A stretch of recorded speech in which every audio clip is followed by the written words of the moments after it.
Les saludo desde la Universidad de la Singularidad y las Ciencias de la Complejidad.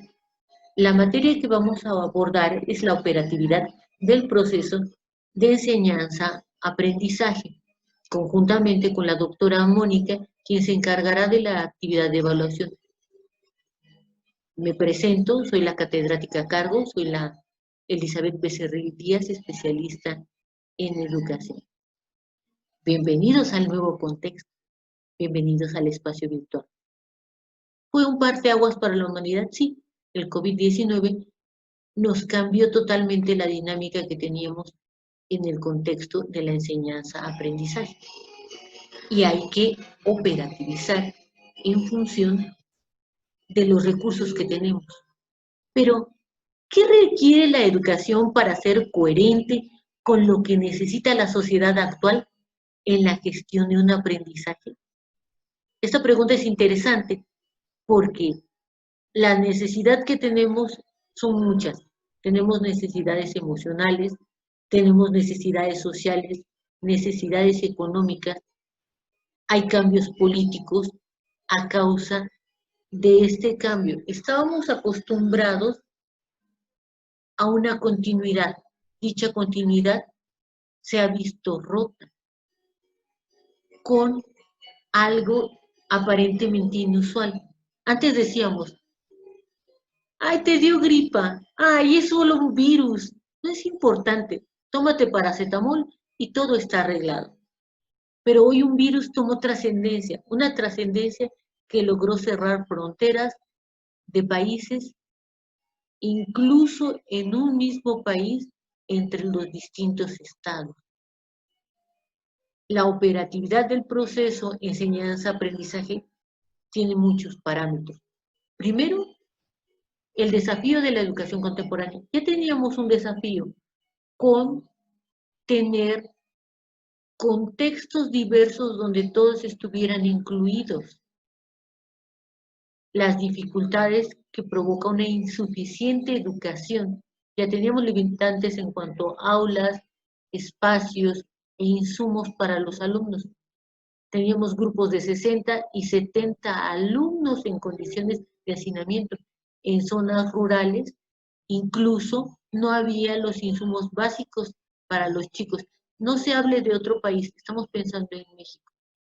Desde el punto de vista de los fundamentos psicopedagógicos y didácticos para el desarrollo del pensamiento de los estudiantes, estábamos trabajando con una nueva reforma educativa, veíamos qué parámetros se necesitaban para que los chicos se integraran, siempre sujetos a una condición económica que nos los marcaba la OCDE de los exámenes PISA, que eran parámetros para poder accesar a un fondo de inversión a nuestra educación. El papel de la tarea escolar en el desarrollo del pensamiento de nuestros estudiantes, cómo íbamos a crear esas habilidades, cómo íbamos a desarrollar las competencias. Eso implicaba una gestión del aprendizaje, de un quehacer educacional, de una gestión escolar. La gestión escolar en las escuelas está marcada por el señor o la señora directora, pero en el aula, esa gestión de aprendizaje está marcada por el docente y por las estrategias que tenga. Cuando hablábamos de una actividad pedagógica dentro de la gestión escolar, estábamos hablando de los recursos, de los insumos, de los materiales con los cuales se iba a poder desarrollar ese proceso. También nos planteábamos que requiere la educación para ser coherente con las necesidades, con la sociedad actual. Antes del COVID ya veíamos que los conocimientos no se estaban aplicando. Si bien Tobón habla de una sociedad del conocimiento donde las personas son capaces de aplicar dichos conocimientos a las problemáticas y los contextos, teníamos que ser coherentes con esa necesidad. Entonces, el problema central de la aplicación y la puesta en práctica de modelos desarrolladores tenían que contextualizarse con la gestión del aprendizaje para que movilizáramos esos saberes en función de las necesidades de la comunidad. También nos preguntábamos cómo los íbamos a gestionar y qué modelo didáctico iba a ser el sostén del aprendizaje. Eso lo tenemos como un antecedente. Una planeación didáctica en una nueva situación de aprendizaje. De un día a otro, escuchábamos las noticias de la pandemia que estaba en China, lo veíamos muy lejano.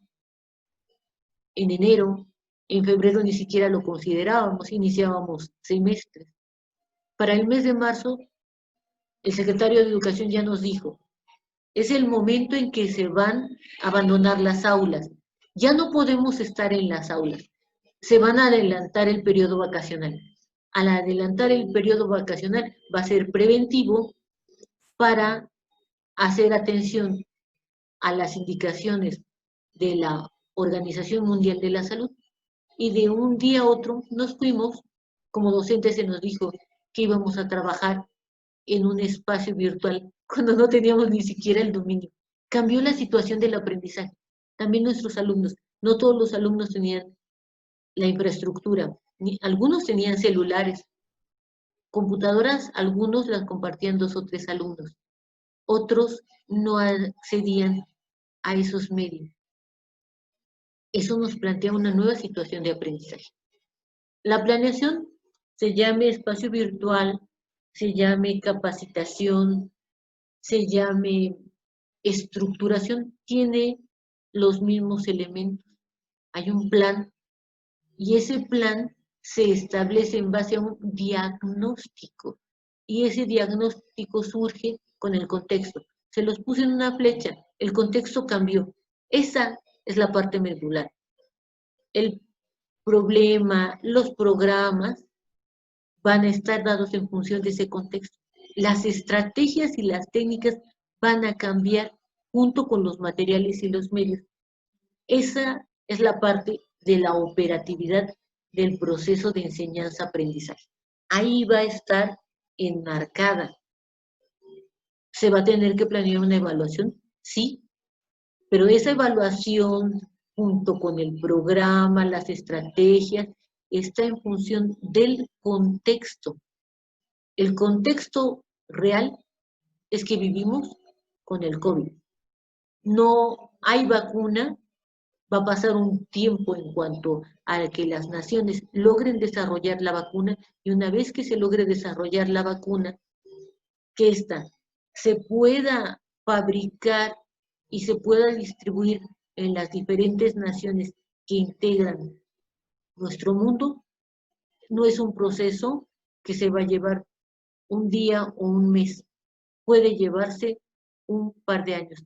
Ya como docentes sabíamos que teníamos que empezar a incluir esos espacios virtuales, no lo estábamos haciendo.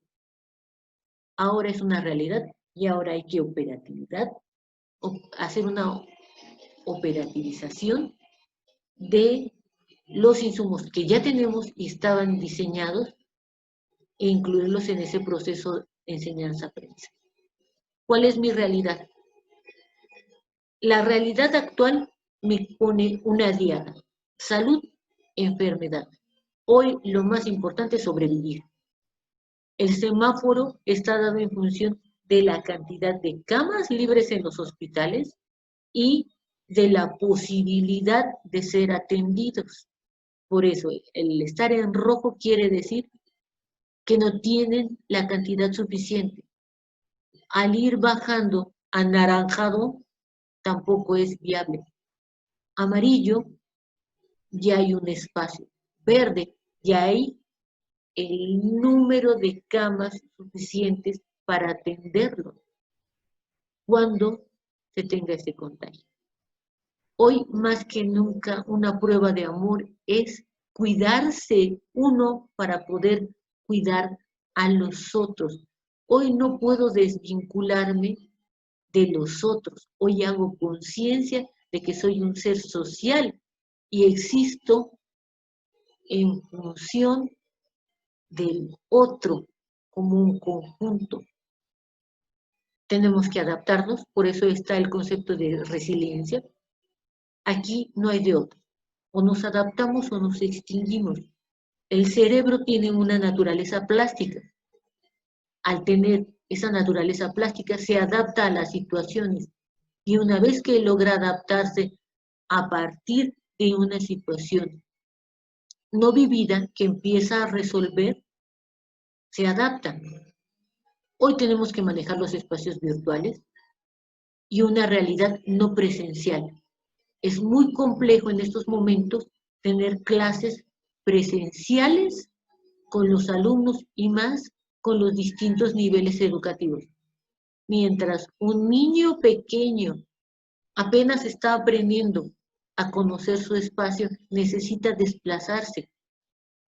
No puede estar restringido a una zona limitante. Conforme vamos creciendo, vamos entendiendo el por qué tenemos que tener ciertas conductas y límites.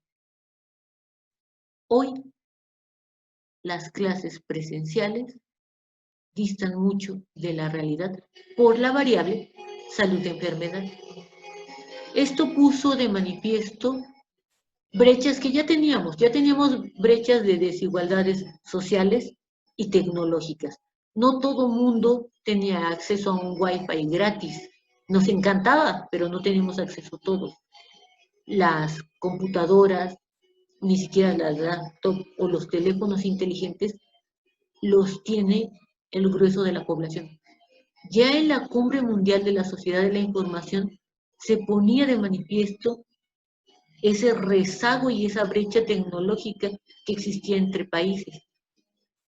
Hoy tenemos que potenciar las habilidades y las capacidades en función de esta realidad que estamos viviendo. ¿Cuáles son las modalidades? Teníamos la modalidad ambiente distributivo, que era semipresencial, con algunas actividades presenciales y actividades de aprendizaje individualizado, colaboraciones, ciertos ambientes, nos apoyábamos en plataformas con recursos tecnológicos, ya lo teníamos y podíamos hacer uso de esta modalidad de ambientes de aprendizaje en el aula. Teníamos la modalidad a distancia, que la franja adulta la estaba ocupando porque nos permitía especializarnos, hacer una maestría, un doctorado, algunos posgrados. Ya la teníamos como una actividad de aprendizaje. Trabajábamos de manera colaborativa en un ambiente con las nuevas tecnologías y la modalidad presencial a la que estábamos acostumbrados, donde los chicos iban a la escuela, se les atendía, se hacían trabajos en equipo, pero podíamos estar monitoreando que se dieran las actividades a manera presencial. A manera de distancia no, había otro tipo de protocolos. La educación a distancia no es nueva en nuestro país. De hecho, instituciones como la UNAM imparten desde hace muchos años licenciaturas y cursos en línea, maestrías e incluso doctorados a distancia en una modalidad en línea, con plataformas y con los recursos pertinentes como los Moodle. Hoy esa modalidad podemos hacer un correlato. Antes era por correspondencia, la educación a distancia. Hoy nos mandamos correos electrónicos, mensajes por WhatsApp, que no es otra cosa que pequeños correos o flashes con el Twitter, que son pequeños tweets, pequeños textos. Había la modalidad telefónica y radiofónica. Hoy tenemos los podcasts y así podemos tener esa información y estarla escuchando. Teníamos una modalidad presencial.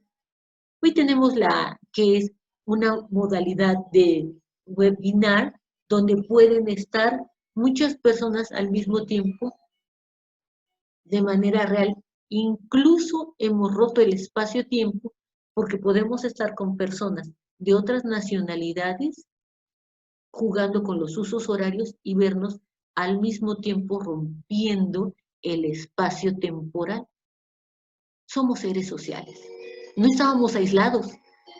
Los jóvenes ya estaban por medio de las redes sociales involucrados. Compartían información, cómo se sentían en determinados momentos. Eso no se perdió. Simplemente, si lo observamos,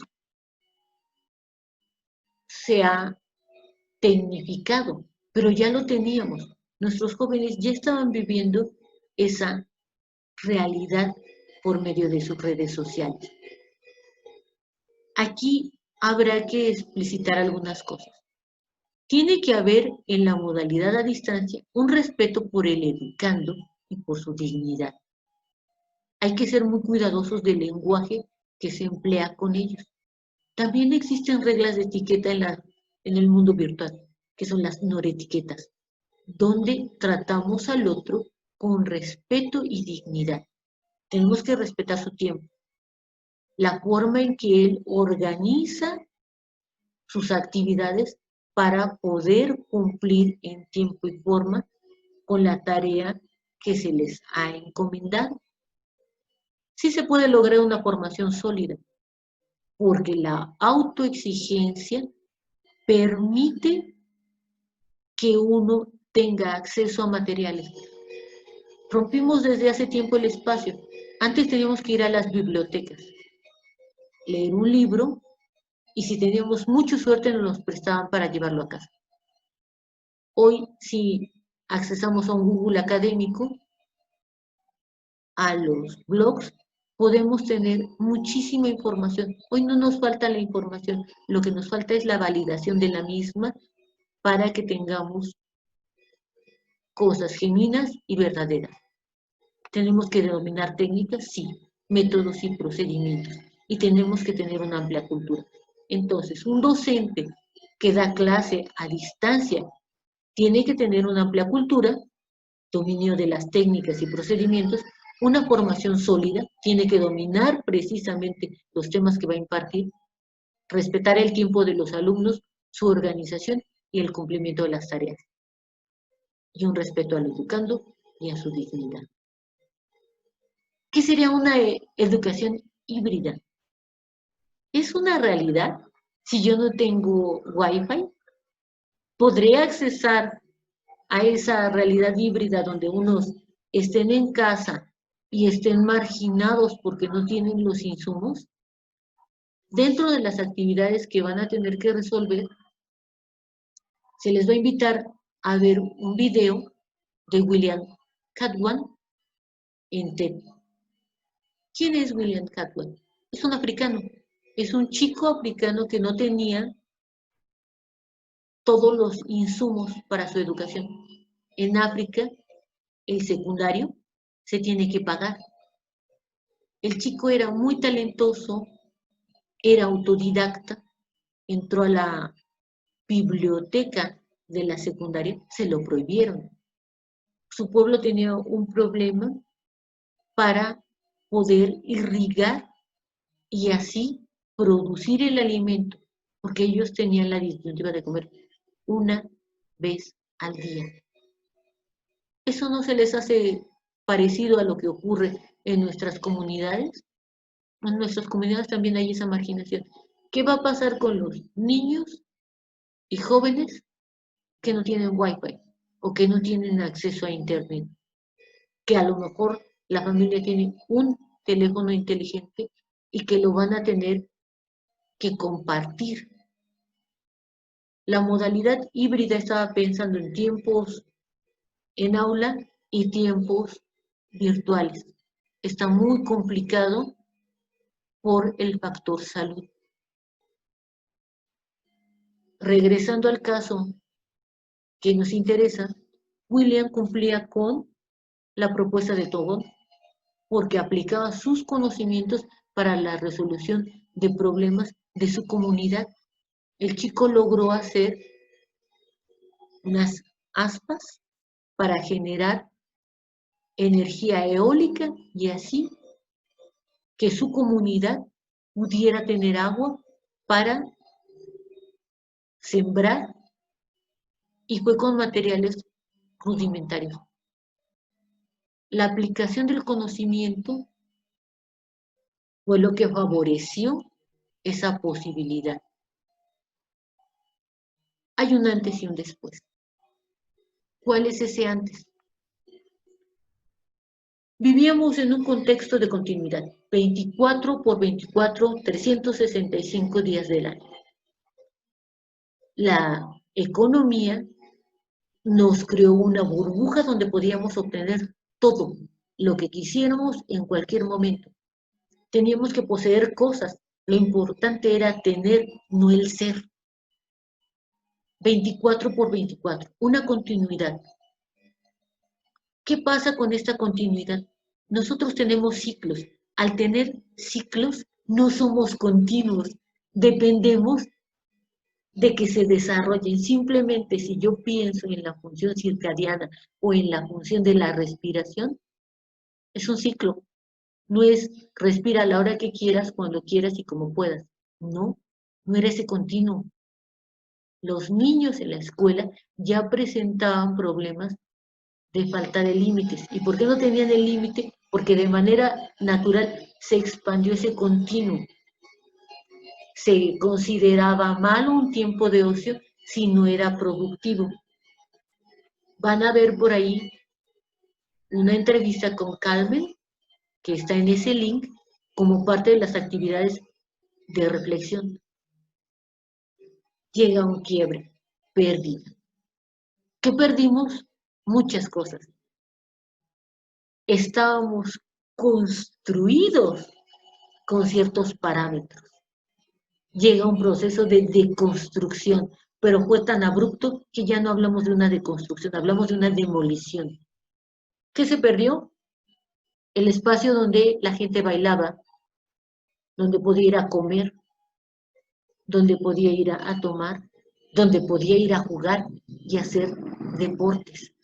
El proceso de pérdida desde el punto de vista de la psicología no es un proceso que se resuelve rápidamente con un apago y prendo la luz. No es así de simple, es una renuncia y esto me causa una ambigüedad. ¿Es complejo? Sí, porque rompió con toda la estructura que teníamos. Crea incertidumbre y nos crea un ambiente de volatilidad.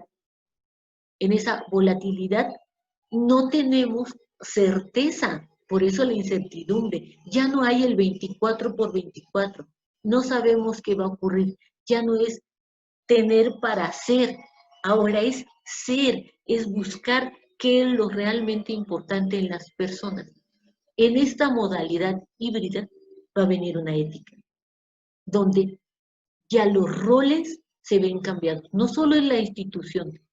Los padres se confrontaron con el problema de la educación y tienen que trabajar a la par con el docente.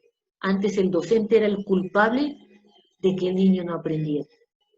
Hoy el padre se contempla con su hijo y ve cómo el educando no está aprendiendo.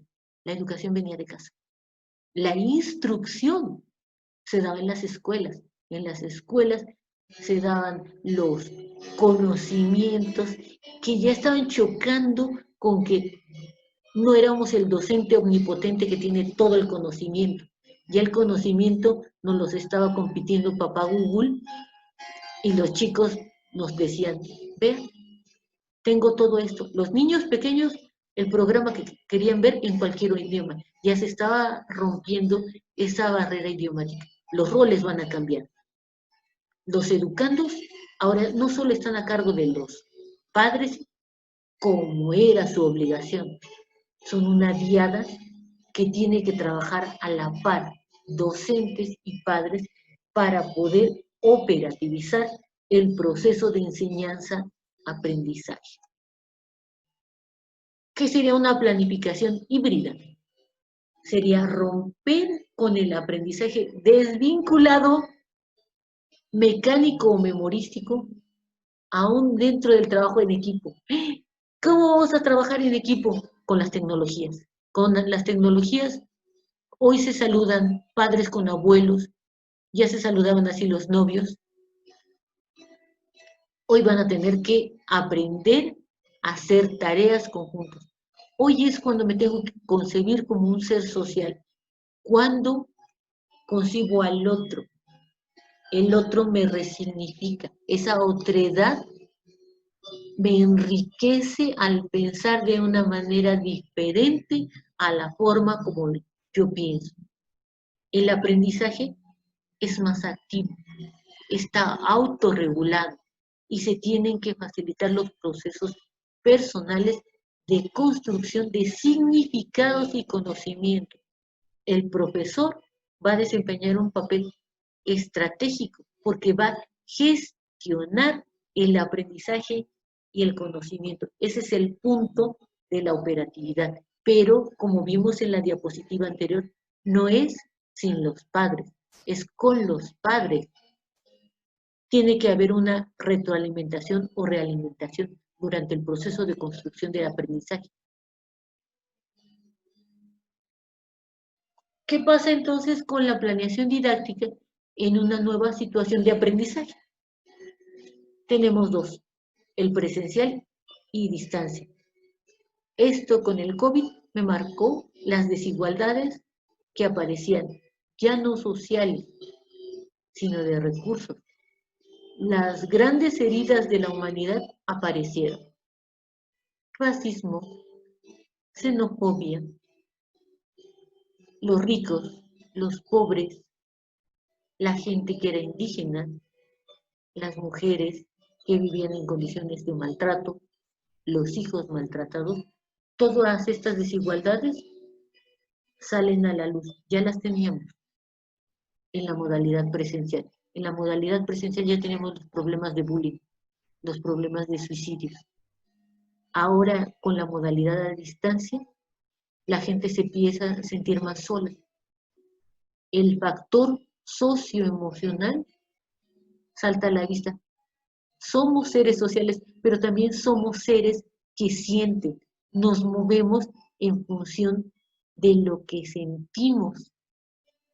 A nivel corteza cerebral, me voy a ir más explícitamente a las neuronas. Cuando se establece un enlace neuronal, el proceso que permite fijar un conocimiento, el proceso de mielinización, se da en base a la emoción. Por eso nos acordamos de los acontecimientos porque tienen una carga emocional.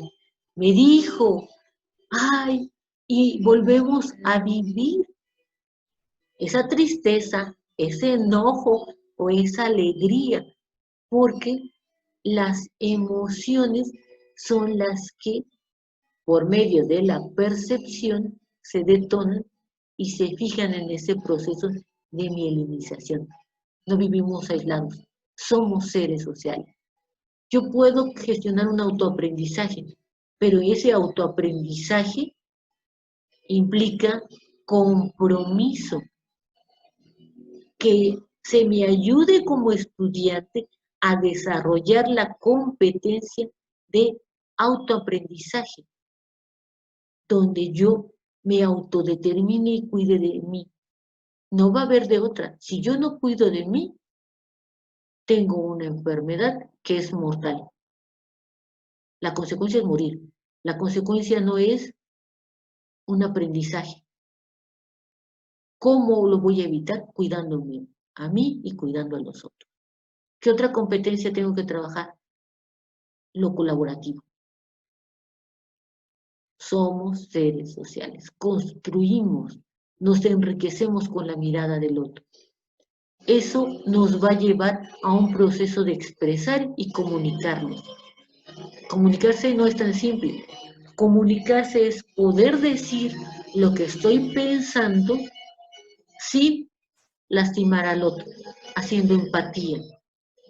Eso me lleva a pensar crítica y reflexivamente para poder comunicarme con el otro.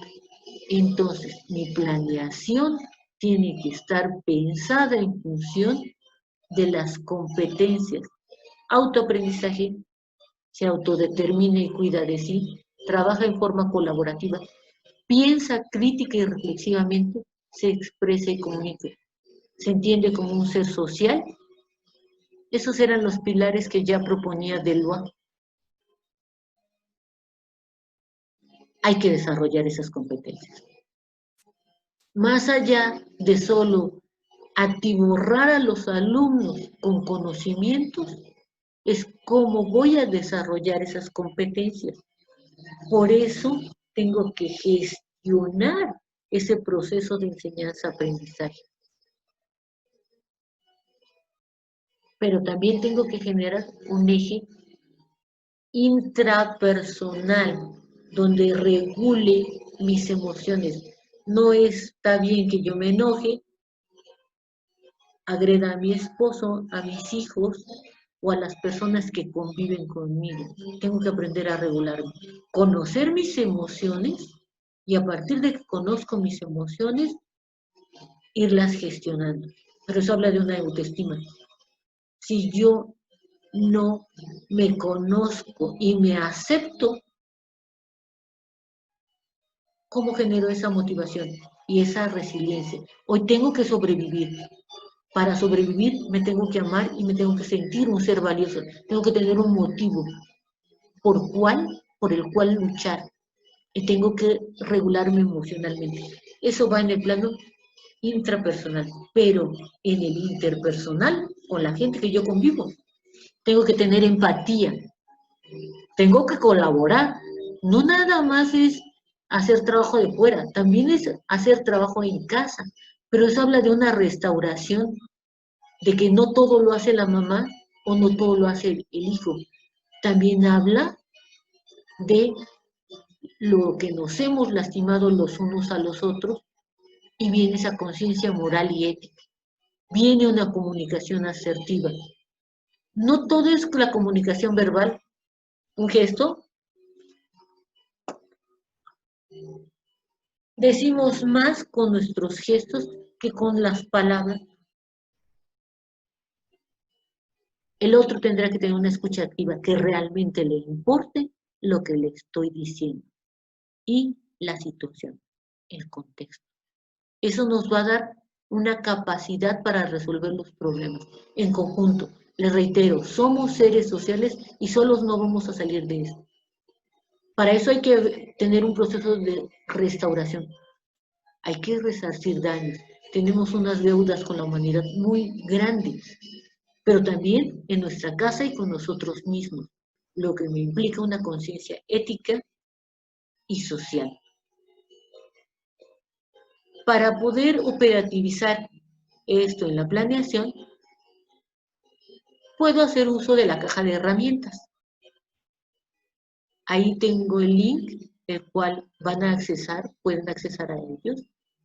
En los chicos tengo que trabajar rutinas de pensamiento, destrezas del mismo y estructuras de cooperación entre los elementos de la casa y con los compañeros. ¿Para qué? Para tener una pedagogía más ágil y tengo que emprender. Esto me va a permitir un aprendizaje activo.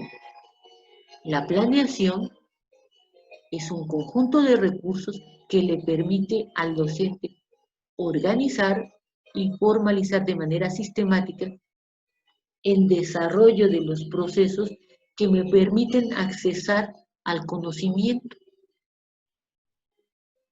Eso es un desarrollo, es un proceso. Tengo que ver la evaluación de esas competencias que se están desarrollando y orientarlas desde un modelo pedagógico. Su labor estaba en el aula, ya no está en el aula. Por eso hablamos de algo híbrido. Yo estaba acostumbrada a planear y a desarrollar todo en el aula, pero hoy es a través de los espacios virtuales con las herramientas que me proporcionan los mismos. Tengo que articular los contenidos curriculares, pensar en la estrategia y organizar al grupo. Los materiales didácticos tienen que ser interactivos.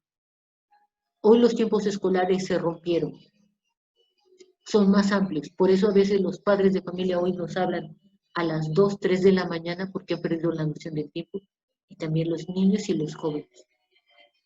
Pero poco a poco tenemos que ir creando espacios de rutina y dando esos tiempos para dar paso a la evaluación.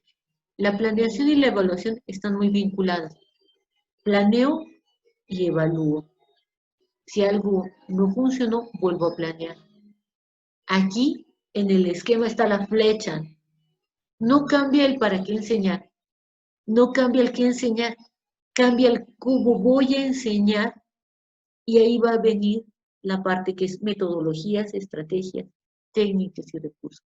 Cambia el cómo enseñar, porque son nuevos ambientes. Vamos a reflexionar con las siguientes frases.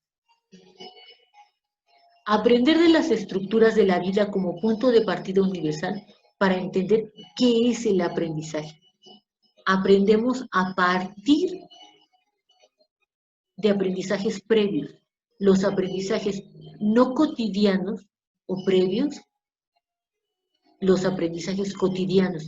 ¿Cuáles son los que vivencian los niños? Los aprendizajes cotidianos son sus previos. Los no cotidianos o científicos son los que aprenden en la escuela. Son cuando los formalizamos. Y a partir de ahí van modificando la estructura que tenían de dichos aprendizajes previos. ¿Es el aprendizaje basado en la ciencia un motivo obligado de preocupación de los docentes? Sí, porque eso es lo que le da todo el carácter formal a la escuela. Somos formativos e informativos. Y vamos depurando el aprendizaje de nuestros alumnos, su aprendizaje cotidiano. La tarea es el portador natural del autodesarrollo del pensamiento estudiantil. La tarea es todo aquello que tengo que desarrollar. Los grupos se conforman. Los grupos iniciales son en casa, como lo marca Pichon Rivière, son nuestros grupos donde va el hijo que se empieza a separar de la mamá, del yo no yo, como decía Winnicott, establece un primer vínculo con su mamá, con su papá, con sus hermanos, con la gente con la cual convive. Y en las aulas podíamos ver tranquilamente el niño que se porta bien, el que dice un chiste, y si estaban de acuerdo se encomendaban en la realización de la tarea. La tarea era la actividad a ejecutarse para poder accesar a un conocimiento. Toda naturaleza compleja no es acumulativa y cualquier suceso puede cambiar el curso de la historia. Hoy lo estamos viviendo. Un suceso cambió totalmente el rumbo de la historia. No fue solo la acumulación de cosas, vivíamos en una continuidad, pensando que todo iba a ser permanente y perenne, pero no lo es así. Es cambiante. No es solo acumulación de cosas. Ya no se puede admitir que el profesor continúe siendo el sabio por profesión frente al joven ignorante por definición. El profesor informador y el alumno oyente tendrán que ser reemplazados por el profesor animador y por el alumno investigador. Tendremos que co-construir el conocimiento. Ya no éramos los dueños desde que las nuevas tecnologías tenían bancos más grandes de información que los que nosotros pudimos acumular en años. No son jóvenes ignorantes ni niños cuadernos en blanco. Tienen aprendizajes cotidianos y tenemos que construir juntos, sí, en una nueva virtualidad. Y como parte de este curso de operatividad del proceso de enseñanza, exploraremos cuáles son nuestras alternativas y nuestras opciones, cómo utilizarlas para dar cuenta de esa operatividad del proceso enseñanza-aprendizaje. La evaluación, como se los dije en un principio, va a ser en forma conjunta